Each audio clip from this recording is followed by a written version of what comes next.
आपको लगता है कि सरकार आपकी सुन नहीं रही है, हाई कोर्ट से ही कोई मसला हल हो जाएगा या हाई कोर्ट के आदेश होंगे तो छात्र संघ चुनाव होंगे? क्योंकि लगातार हमने देखा कि पूरे प्रदेश भर में इस तरीके से जो है वो लगातार प्रदेश भर से ये मांग उठती रही है। भाटी साहब, आप तो छात्रों की पुरजोर तरीके से आवाज पूरे प्रदेश में बुलंद करते रहे हैं, तो ऐसे में अब छात्रों के सामने कोई रास्ता बचा नहीं है। क्या मानते हैं आप कि छात्र संघ चुनाव कितने जरूरी है? कितने बड़े बड़े लीडर्स इस कैंपस से निकले हैं?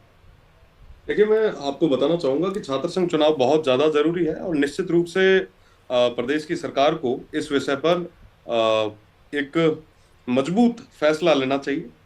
पूर्ववर्ती सरकार ने जिस तरीके से छात्र संघ चुनाव बंद किए और तमाम चीजें हुई, लंबे समय से छात्र नेता प्रयास कर रहे हैं, मेहनत कर रहे हैं, संघर्ष कर रहे हैं। मैं उन तमाम लोगों को, तमाम युवा नेताओं को, छात्र नेताओं को खूब खूब धन्यवाद भी दूंगा। निश्चित रूप से छात्र संघ चुनाव अगर होते हैं तो नई पीढ़ी को राजनीति में आने का एक मौका मिले। लेकिन आखिरकार ये एक लंबा समय हो गया भाटी साहब कि देखिए 2022 से छात्र संघ के चुनाव नहीं हुए और ये छात्र अब जाएं तो जाए कहां? आप तो अब सरकार के गलियारों में भी, विधानसभा में भी पुरजोर तरीके से आवाज बुलंद कर सकते हैं। क्या इस बार ये मुद्दा जो है वो आप विधानसभा में भी उठाएंगे, इन छात्रों की आवाज? प्रदेश भर के छात्र आपकी तरफ देखते हैं। बिल्कुल हेमंत जी, इससे पहले भी जब छात्र संघ चुनाव की बहाली की मांग चल रही थी, उस समय हम तमाम लोगों ने, जो भी आज छात्र संघ चुनावों के माध्यम से या छात्र राजनीति के माध्यम से मुख्य धारा की राजनीति में आए हैं, तमाम लोगों ने, चाहे वो किसी के दल के भी रहे हो, हम सभी ने एकजुट होकर मजबूती से आवाज उठाई भी थी। और भविष्य में भी जब भी सदन चलेगा उस समय मजबूती से इन तमाम छात्रों की, युवाओं की आवाज को सदन की पटल पे रखा जाए। विकास बारट जी, आखिर क्या वजह, क्यों नहीं छात्र संघ चुनाव करवा पा रहे हैं आप? जबकि जय कह रहे हैं कि आपने तो छात्रों से प्रदेश के वादा किया था कि हम सत्ता में आएंगे, छात्रों की बात करेंगे, युवाओं को आगे रखेंगे। छात्र संघ चुनाव नहीं होंगे तो नेता कहां से निकलेंगे, नया नेतृत्व कहां से विकसित होगा?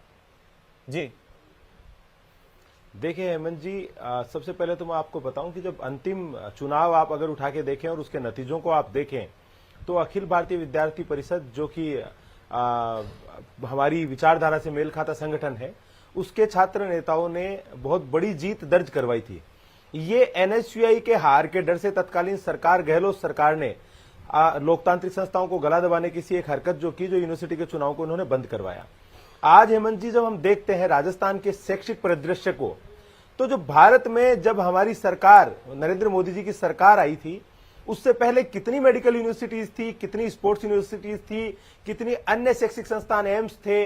इन सब के अंदर दुगनी सी ज्यादा संख्या के अंदर आईआईटीज, आईआईएम्स, हमारी सरकार ने इनका गठन किया है, इनका निर्माण करवाया है, जगह जगह शिक्षा को उपलब्ध कराने के लिए। छात्र संघ चुनाव मैं बता रहा हूं हेमंत जी, आज राजस्थान की जो स्थिति हम देखते हैं, राजस्थान यूनिवर्सिटी को ही ले लीजिए या अन्य विश्वविद्यालयों को देख लीजिए, तो पिछले 5 साल में जो राजस्थान की सरकार रही, उसने ना छात्रों से जुड़े हुए किसी हित को ध्यान में रखा, ना उन विश्वविद्यालयों की रैंकिंग को ध्यान में रखा, ना उनके विकास को ध्यान में रखा।